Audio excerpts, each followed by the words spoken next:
M एक छोटी सी मासूम बच्ची जिसने अपनी लाइफ के लिए बहुत सपने देखे थे, पर उसके सपने एक ऐसे मोड़ पे जाके खड़े हो चुके हैं जहाँ से वापस आने की उम्मीद बहुत मुश्किल है। तो आइए बिना किसी देरी के कहानी शुरू करते हैं। कहानी की शुरुआत में हम इम को देख पाते हैं।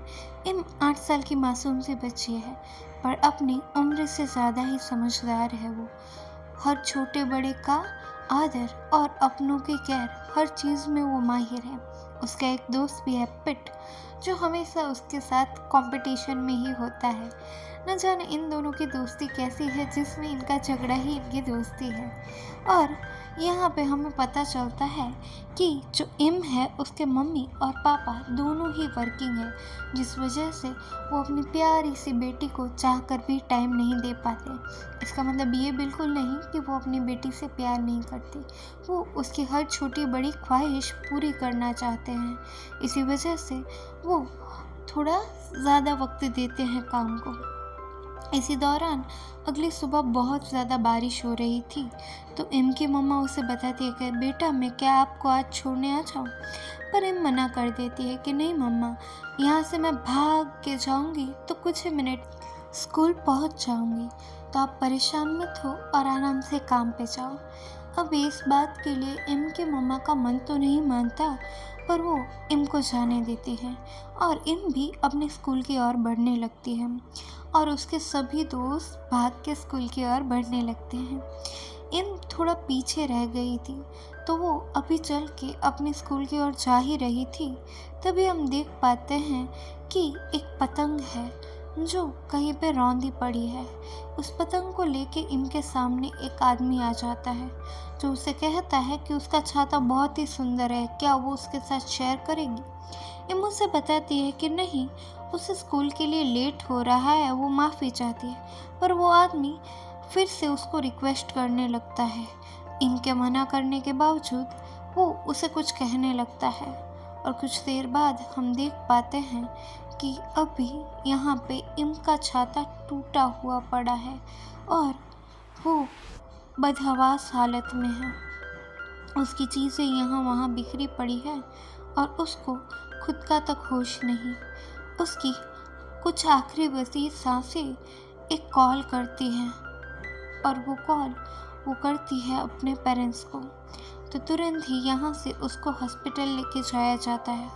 हॉस्पिटल में जाके पता चलता है कि उसकी हालत बहुत ही ज़्यादा ख़राब है, यहाँ तक कि उसके पर्सनल बॉडी पार्ट्स तक को भी बहुत ज़्यादा इंजरी पहुँच चुकी है। इनर बॉडी में इंजरीज़ की वजह से रिकवरी करना बहुत ज़्यादा मुश्किल हो रहा है, पर इम अभी भी हिम्मत नहीं हारी है और अपने पेरेंट्स को वो हौसला अफजाई करने की कोशिश करती है। नाउ यहाँ पे डॉक्टर्स डिसाइड करते हैं कि जिस भी पार्ट में इंजरी हुई है उसको कट करके निकालना पड़ेगा, जिस वजह से उसका छोटा इंटेस्टाइन एंड एनस निकालना पड़ता है। उसकी जगह उससे आर्टिफिशियल बॉडी पार्ट ऐड किए जाते हैं उसकी बॉडी में। यहाँ पे इम के मम्मी पापा भी बड़ी मुश्किल से एक दूसरे को सहारे दे रहे थे। जब इम को होश आता है तो वो अपने पापा को उसी आदमी के बारे में बताने लगती है, पर उसके पापा उसे समझाते हैं कि बेटा तुम थोड़ी देर तो आराम कर लो। पर इम मना करती है कि अगर मैं सो गई और मैं भूल गई तो प्लीज़ आप पापा सुन लो मेरी बात। बड़ी मुश्किल से उसके पिता वहाँ से बाहर आते हैं। यहाँ पे वो जो डॉक्टर होता है वो इम के हालात के बारे में उन्हें समझाता है कि उसको रिकवरी करने में बहुत ज़्यादा टाइम लगेगा और उसका बयान लेना भी बहुत ज़्यादा इम्पॉर्टेंट है ना। यहाँ पे उसकी माँ तो काफ़ी हद तक टूट जाती है कि अभी वो इतने बड़े हादसे से गुजरी और फिर से वही सब याद करवाना, ये तो बहुत ही मुश्किल काम है। पर यहाँ पे एक नर्स उन्हें बताती है कि उनको यहाँ पे इम के फेवरेट टॉयज़ लेके आने हैं। वो यहाँ पे इम की साइकोलॉजिकल थेरेपी करने वाले थे, जिसके लिए उसी साइकोलॉजिस्ट ने ये सब चीज़ें मंगवाई थी ना। ये थेरेपिस्ट बड़े ही प्यार से आराम से इम से बात करती है। उससे इंटरेक्शन के बाद वो फाइनली उस क्रिमिनल के बारे में इंफॉर्मेशन निकालना शुरू करती है। साथ ही साथ हम देख पाते हैं कि यहाँ पे इनका स्टेटमेंट भी रिकॉर्ड हो रहा है और फिर उसके बताए गए हुलिये के मुताबिक बहुत सारे लोगों में उसको उस आदमी का भी चेहरा दिखाया जाता है, क्योंकि ये पास में भी क्रिमिनल रह चुका था। पुलिस के पास ऑलरेडी उसका डेटा था। यहाँ पे इम बिना देरी किए उसको पहचान जाती है कि हाँ, यही है वो हैवान।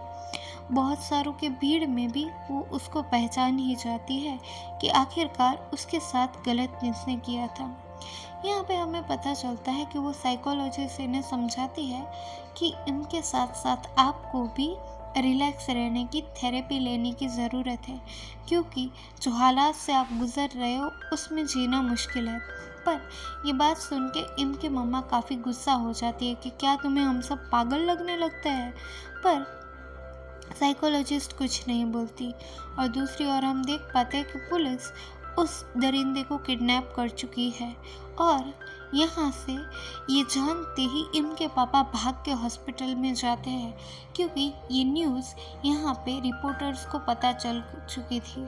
तो इनके लिए हर चीज़ सिर्फ एक इन्फॉर्मेशन होता है। बिना इनकी और उसकी फैमिली की परवाह करे वो वहाँ पे घुसने लगते हैं, जिस वजह से इनके पापा और मम्मा काफ़ी ज़्यादा परेशान होते हैं। इनके पापा उसको कंधे पे उठा के ऊपरी फ्लोर पे लेके जाने लगते हैं ना। इसी दौरान उसकी माँ नीचे खड़े रह के उनको कंट्रोल कर रही होती है।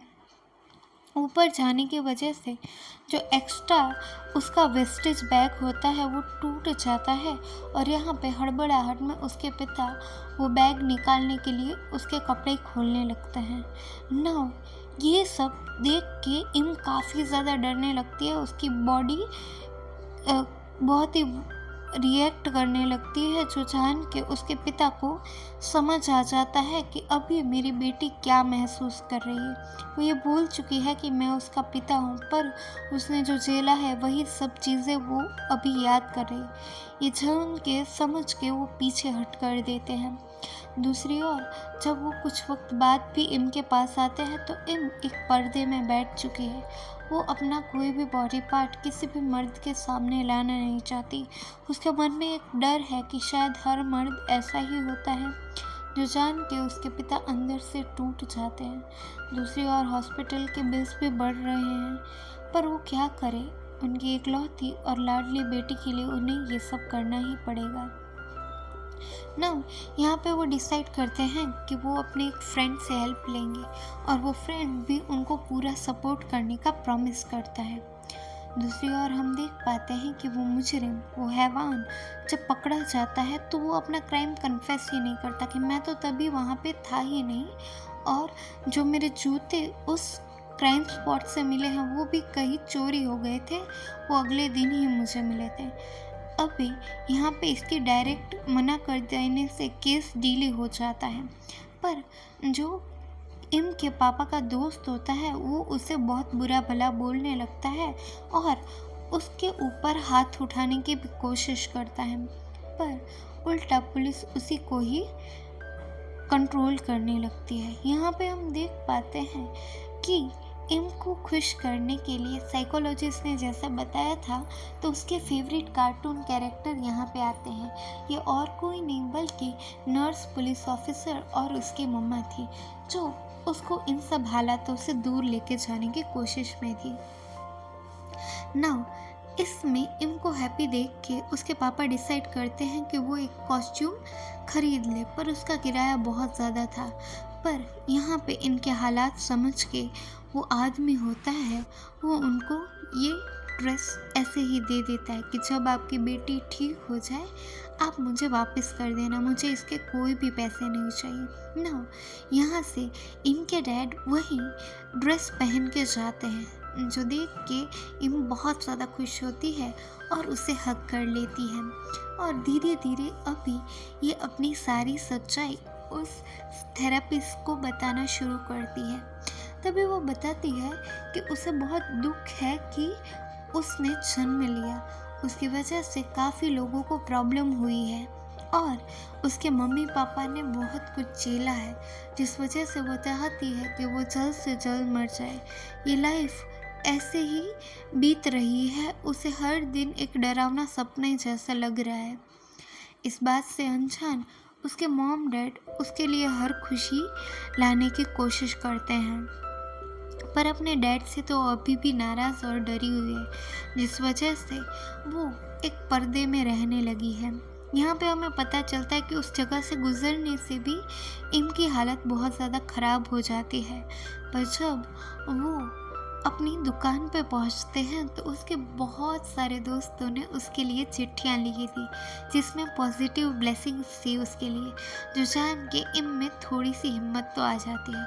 उसका बेस्ट फ्रेंड और लड़ाकू फ्रेंड पिट वहाँ पे आता है और उसके डैड से बात करता है। वो बहुत ज़्यादा सॉरी फील कर रहा था कि अगर मैं उस दिन इनके साथ रुक जाता, उसके साथ थोड़ा लेट जाता, तो आज उसकी ये हालत ना होती।